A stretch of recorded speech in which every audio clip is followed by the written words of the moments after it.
Suatu hari, saat kota Madinah sedang dalam suasana aman dan tenang, terlihat dari tepat ketinggian di pinggir kota, debu tebal yang mengepul ke udara. Debu itu semakin meninggi, bergumpal-gumpal hingga hampir menutupi angkasa. Angin yang bertiup menyebabkan gumpalan debu dari butiran pasir Sahara yang lembut dan terbang menghampiri pintu-pintu rumah di Madinah dan berhembus dengan kuatnya di jalan-jalan. Orang-orang menyangka ada badai yang menyapu dan menerbangkan pasir, tetapi kemudian dari balik tirai debu itu mereka mendengar terbesit kabar tentang kedatangan kafilah besar yang panjang. Tak lama kemudian 700 kendaraan yang syarat dengan muatannya memenuhi jalan-jalan dan mengguncang Madinah.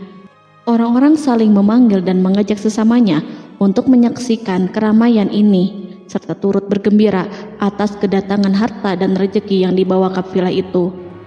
Ummul Mukminin Aisyah ketika itu mendengar suara hiruk-pikuk kafilah yang bergerak maju, bertanya, apakah yang terjadi di kota Madinah? Ada yang menjawab, kafilah Abdurrahman bin Auf baru datang dari Syam membawa barang-barang dagangannya. Jadi kafilah itu yang telah menyebabkan semua guncangan ini? Tanya Ummul Mukminin. Benar, wahai Ummul Mukminin. Jumlahnya 700 kendaraan. Ummul Mukminin menggeleng-gelengkan kepala. Pandangannya menerawang jauh seolah-olah sedang mengingat-ingat peristiwa yang pernah dilihat atau ucapan yang pernah didengarnya. Kemudian ia berkata, aku pernah mendengar Rasulullah bersabda, aku melihat Abdurrahman bin Auf masuk surga dengan merangkak. Abdurrahman bin Auf masuk surga dengan merangkak? Mengapa ia tidak memasukinya dengan melompat atau lari-lari kecil bersama angkatan pertama para sahabat Rasulullah? Sebagian sahabat menyampaikan cerita Aisyah kepadanya, maka ia pun teringat telah mendengarkan hadis dari Nabi lebih dari satu kali dan dengan redaksi yang berbeda-beda. Sebelum tali-tali pengikat perniagaannya dilepas, Abdurrahman melangkahkan kakinya ke rumah Aisyah lalu berkata kepadanya, engkau telah mengingatkanku suatu hadis yang tidak pernah kulupakan, maka saksikanlah bahwa kafilah ini dengan semua muatannya beserta kendaraan dan perlengkapannya aku persembahkan di jalan Allah. Seluruh muatan 700 kendaraan itu dibagi-bagikan sebagai perbuatan baik yang agung. Peristiwa yang satu ini saja sudah cukup untuk mengukir sebuah gambaran yang sempurna tentang kehidupan sahabat Rasulullah Abdurrahman bin Auf. Dialah saudagar sukses yang lebih sukses daripada kesuksesan yang pernah ada. Dia merupakan orang kaya dengan kekayaan yang melimpah ruah. Dia adalah seorang mukmin yang bijaksana yang tidak ingin bagian dari keuntungan agamanya hilang begitu saja dan tidak sudi kekayaannya membuat dirinya tertinggal dari kafilah iman dan pahala surga. Untuk itu, ia mendermakan harta kekayaannya dengan kemurahan hati dan kesadaran nurani.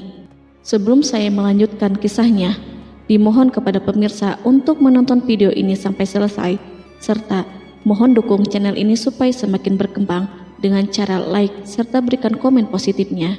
Semoga dukungan pemirsa menjadi pahala dan dimudahkan segala urusan pemirsa di dunia dan akhirat. Bismillahirrohmanirrohim.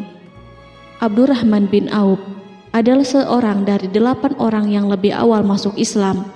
Abu Bakar datang kepadanya menyampaikan Islam, termasuk kepada Utsman bin Affan. Abdurrahman bin Auf telah memasuki Islam pada permulaan dakwah, yakni sebelum Rasulullah memasuki Darul Arqam dan menjadikannya sebagai tempat pertemuan dengan para sahabatnya yang beriman. Tidak ada persoalan yang tertutup bagi mereka dan tiada keraguan yang menjadi penghalang. Bahkan mereka segera bersama Abu Bakar As-Siddiq menemui Rasulullah untuk menyatakan baiat dan memikul bendera Islam. Sejak menganut Islam sampai berpulang ke rahmatullah dalam usia 75 tahun, ia selalu menjadi teladan yang cemerlang sebagai seorang mukmin yang besar. Hal ini menyebabkan Nabi memasukkannya dalam 10 orang yang telah diberi kabar gembira sebagai ahli surga. Umar mengangkatnya sebagai anggota majelis syuro yang terdiri dari 6 orang yang merupakan calon khalifah yang akan dipilihnya sebagai penggantinya. Cepatnya Abdurrahman masuk Islam telah menyebabkan dirinya harus mengalami penganiayaan dan penindasan dari Quraisy. Ketika Nabi memerintahkan para sahabatnya hijrah ke Habasyah, Abdurrahman bin Auf pun ikut berhijrah. Kemudian ia kembali lagi ke Mekah, lalu hijrah untuk kali keduanya ke Habasyah, dan selanjutnya hijrah ke Madinah. Keuntungannya dalam perniagaan sangatlah besar, hingga mencapai batas yang membuat dirinya merasa takjub dan heran, sehingga ia berkata, "Sungguh aku melihat diriku ini, seandainya mengangkat batu, niscaya aku temukan emas dan perak di bawahnya." Perniagaan bagi Abdurrahman bin Auf bukanlah jenis perdagangan yang tercela maupun monopoli. Bahkan ia sendiri bukanlah orang yang berlomba-lomba untuk mengumpulkan harta atas dorongan agar menjadi orang kaya. Sekali-kali bukan itu, melainkan suatu amal dan kewajiban yang keberhasilannya akan menambah kedekatan jiwa kepada Allah dan berkorban di jalannya. Abdurrahman bin Auf adalah seorang yang kuat emosi jiwanya, di mana ia menemukan kepuasan emosinya itu dalam amal yang mulia. Apabila ia tidak sedang sholat di masjid dan tidak sedang berjihad dalam peperangan, ia pasti sedang mengurus perniagaannya yang berkembang pesat. Sehingga kafilah-kafilah dari Mesir dan Syria membawa ke Madinah barang-barang muatan yang dapat memenuhi kebutuhan seluruh jazirah Arab, baik pakaian maupun makanan. Yang menunjukkan kepada kita bahwa seorang yang kuat emosi jiwanya adalah ketika kaum muslimin hijrah ke Madinah. Rasulullah pada waktu itu menerapkan aturan untuk mempersaudarakan 2 orang sahabat, salah seorang dari muhajirin warga Mekah dan yang lainnya dari Ansor penduduk Madinah.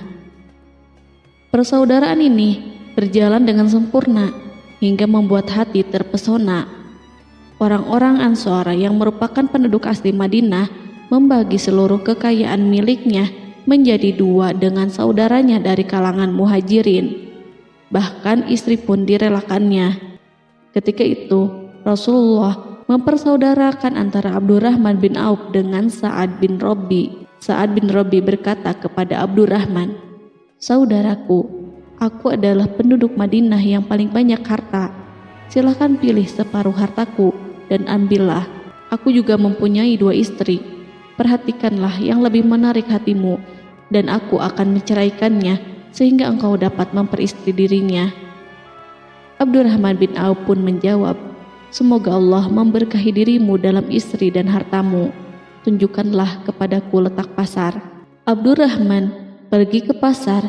Ia berjual beli di sana dan mendapatkan keuntungan.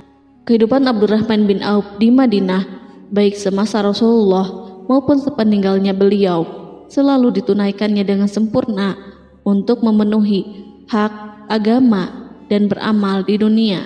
Perniagaannya sukses dan menguntungkan. Seperti diungkapkannya sendiri bahwa seandainya ia mengangkat batu dari tempatnya, pasti ia akan mendapatkan emas dan perak di bawahnya.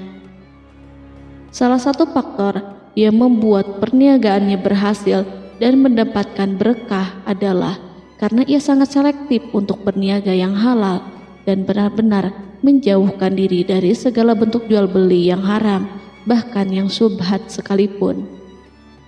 Selain itu, faktor yang menambah kejayaan dan keberkahannya adalah labanya yang bukan untuk Abdurrahman sendiri, melainkan di dalamnya terdapat bagian Allah yang ia penuhi dengan baik.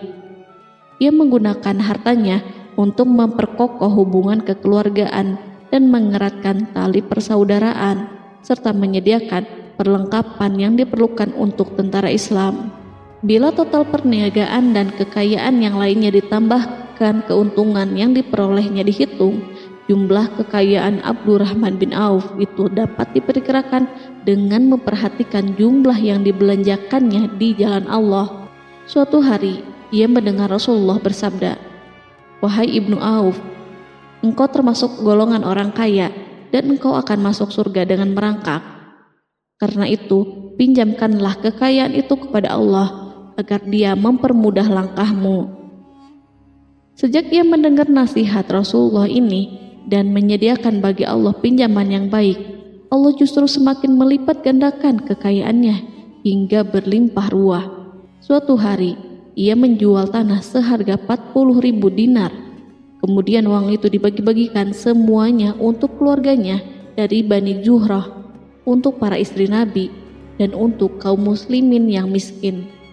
Pada kesempatan lain, ia menyerahkan 500 ekor kuda untuk perlengkapan tentara Islam. Pada hari yang lain, ia menyerahkan 1.500 kendaraan unta.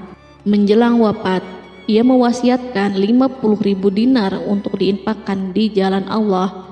Ia juga berwasiat bagi setiap orang yang ikut perang Badar dan masih hidup, masing-masing mendapatkan 400 dinar. Hingga Utsman bin Affan juga mengambil bagian dari wasiat itu, meskipun termasuk orang yang kaya. Ia berkata, harta Abdurrahman bin Auf halal lagi bersih, dan memakan harta itu membawa keselamatan dan keberkahan. Ibnu Auf adalah seorang yang mengendalikan hartanya, bukan dikendalikan oleh hartanya. Sebagai buktinya, ia tidak mau celaka dengan mengumpulkan dan tidak menyimpannya. Bahkan ia mengumpulkannya dengan tetap merendahkan hati dan dari jalan yang halal. Kemudian harta itu tidak dinikmati untuk kepentingannya sendiri, melainkan untuk dinikmati bersama keluarga, kerabat, rekan-rekan, dan masyarakat seluruhnya. Karena begitu luas pemberian serta bantuannya, ada yang mengatakan seluruh penduduk Madinah berserikat dengan Abdurrahman bin Auf pada hartanya.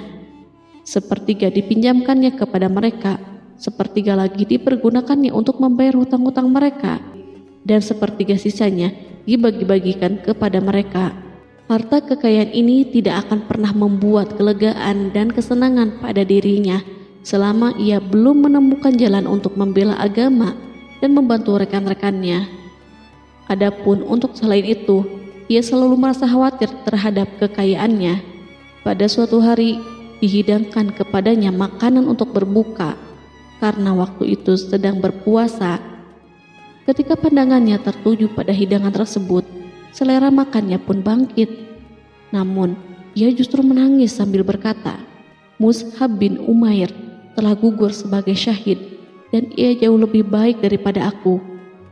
Ia hanya mendapat kafan sehelai kain yang jika ditutupkan ke kepalanya, maka kelihatan kakinya, dan jika ditutupkan ke kedua kakinya, terbukalah kepalanya. Demikian pula Hamzah yang jauh lebih baik daripada aku. Ia pun gugur sebagai syahid, dan saat akan dikuburkan hanya mendapatkan sehelai selendang. Dunia ini telah dihamparkan kepada kami seluas-luasnya, dan hasil sebanyak-banyaknya telah diberikan kepada kami. Sungguh kami khawatir bila pahala kebaikan kami telah disegerakan balasannya di dunia." Pada peristiwa lain, sebagian sahabat berkumpul bersamanya menghadapi jamuan makan di rumahnya. Tak lama setelah makanan diletakkan di hadapan mereka, Abdurrahman menangis sehingga rekan-rekannya bertanya, "Apa yang membuatmu menangis, wahai Abu Muhammad?" Ia pun menjawab, "Rasulullah telah wafat, dan semasa hidup beliau beserta keluarganya tidak pernah merasakan kenyang makan roti gandum. Apa harapan kita apabila dipanjangkan usia tetapi tidak menambah kebaikan bagi kita?" Demikianlah, kekayaan yang melimpah itu sedikit pun tidak membangkitkan kesombongan dan takabur dalam dirinya. Bahkan orang-orang mengatakan tentang dirinya, seandainya seorang asing yang belum pernah mengenalnya kebetulan melihatnya sedang duduk bersama budak-budaknya, niscaya ia tidak bisa membedakan di antara mereka. Tetapi bila orang asing itu mengenal satu saja sisi jihad Ibnu Auf dan ujian yang dihadapinya, ia pasti langsung mengetahui siapa dia. Misalnya, ia mengetahui bahwa di badannya terdapat 20 bekas luka di perang Uhud, dan bahwa salah satu dari bekas luka itu meninggalkan cacat pincang yang tidak sembuh-sembuh pada salah satu kakinya. Contoh lain, beberapa gigi serinya rontok di perang Uhud yang menyebabkan kecedalan yang jelas pada ucapannya. Saat orang asing itu tahu salah satu sisi ini, ia pasti menyadari bahwa laki-laki yang berperawakan tinggi dengan wajah berseri, kulit halus, pincang, cedal sebagai tanda jasa dari perang Uhud, itulah orang yang bernama Abdurrahman bin Auf. Semoga Allah ridho kepadanya. Kita sudah terbiasa memperhatikan tabiat manusia, bahwa harta kekayaan itu biasanya menyebabkan seseorang suka berkuasa.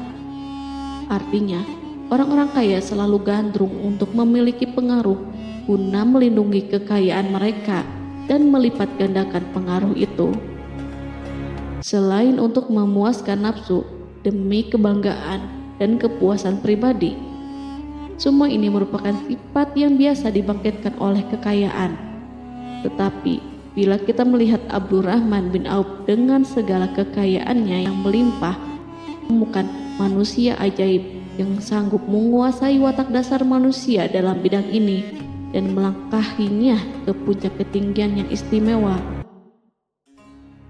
Peristiwa itu terjadi ketika Umar bin Khattab hendak berpisah dengan rohnya yang suci dan memilih 6 orang di antara mereka, para sahabat Rasulullah, agar memilih salah seorang di antara mereka untuk menjadi khalifah yang baru. Pada waktu itu, semua jari menunjuk kepada Ibnu Auf. Bahkan sebagian sahabat telah menegaskan bahwa dialah yang berhak menjadi khalifah di antara 6 orang itu. Namun, ia menjawab, "Demi Allah, seandainya diambilkan pisau lalu ditaruh ke atas leherku, kemudian kalian menusukkannya sampai tembus, itu lebih baik aku sukai daripada menerima jabatan tersebut." Demikian, saat awal 6 orang terpilih itu mengadakan pertemuan untuk memilih salah seorang di antara mereka untuk menjadi khalifah yang akan menggantikan Al-Faruq, Umar bin Khattab, Abdurrahman telah menyatakan kepada mereka bahwa ia telah melepaskan haknya yang dilimpahkan Umar kepadanya sebagai salah seorang dari 6 calon yang akan dipilih menjadi khalifah. Dengan demikian, kewajiban mereka untuk melakukan pemilihan itu terbatas di antara mereka yang berlima saja. Sikat juhudnya terhadap jabatan dan pangkat ini dengan cepat telah menempatkan dirinya sebagai hakim di antara 5 orang tokoh terkemuka itu. Mereka menerima dengan senang hati agar Abdurrahman bin Auf menetapkan pilihan kepada khalifah itu terhadap salah seorang di antara mereka berlima. Ali mengatakan, "Aku pernah mendengar Rasulullah menyifatimu bahwa engkau adalah orang yang dipercaya oleh penduduk langit dan dipercaya pula oleh penduduk bumi." Ibnu Auf akhirnya memilih Utsman bin Affan untuk jabatan khalifah dan lainnya pun menyetujui pilihannya. Itulah hakikat seorang laki-laki yang kaya raya dalam Islam. Apakah Anda telah memperhatikan bagaimana Islam telah mengangkat dirinya jauh di atas kekayaan dengan segala godaan dan penyesatannya itu, dan bagaimana ia menempa kepribadiannya dengan sebaik-baiknya? Pada tahun 32 Hijriah, tubuhnya berpisah dengan roh. Ummul Mukminin Aisyah memberinya kemuliaan khusus yang tidak diberikan kepada orang lain dengan memberikan usulan kepadanya ketika ia masih terbaring di ranjang menuju kematian agar bersedia dikuburkan di pekarangan rumahnya berdekatan dengan Rasulullah, Abu Bakar, dan Umar.